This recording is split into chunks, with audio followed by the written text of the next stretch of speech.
రామాయణంలో ఎక్కడ చూసుకున్నా పవిత్రమైన ప్రేమ కరుణ దహి జాలితో కూడుకుని ఉంటుంది తప్ప ఎటువంటి రాజకాంక్షలకి రాజకీయ కాంక్షలకి కావలేనిదే పవిత్రమైన రామాయణం. అందుచేతనే ఏ ఆలయం లేని ఊరికి చివరిలో కడతారు, కానీ ఒక రామ మందిరం మాత్రం ఊరి మధ్యలో ఉంటుంది.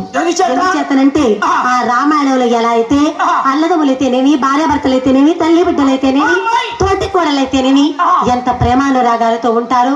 సాధారణమైన మన కుటుంబాలు అలా ఉండాలి అంటే ఆ స్వామిని ఆదర్శంగా మనం తీసుకోవాలని, అలా తీసుకోవాలి అంటే ఆ స్వామి ఎల్లవేళలా మన మధ్యలో ఉంటే మన యొక్క సాధక బాధలు ఆ స్వామి చూస్తారని, అంతేకాకుండా ఏ గ్రామంలో అయితే రామాలయం ఉంటుందో ఆ గ్రామంలో తప్పకుండా ప్రతి ఏటా శ్రీరామనవమి నాడు సీతారాముల కళ్యాణం ఎంతో భక్తి ప్రపత్తులతో ప్రజలందరూ ఊరి గ్రామస్తులంతా కలిసి ఎంతో నిష్ఠ నియమాలతో సీతారాముల కళ్యాణం జరిపించుకుంటారు.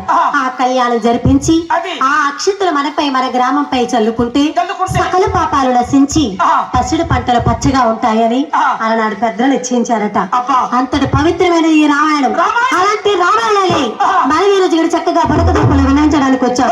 ఇక శ్రీరామచంద్రుడు యుక్త వయసుకు వచ్చిన తర్వాత మిథునాపురి చేరుకుని స్వయంవరంలో పాల్గొని శివధనుస్సు విడిచిపెట్టి సీతాదేవి వివాహం చేసుకున్నారు ఆ రామయ్య తండ్రి. సీతారాముల వివాహ వేడుకలు ఎంతో ఘనంగా జరిగాయి. తెల్లవారితే శ్రీరామచంద్రుని రాజ్యానికి రాజుని చేద్దామని తలంపగా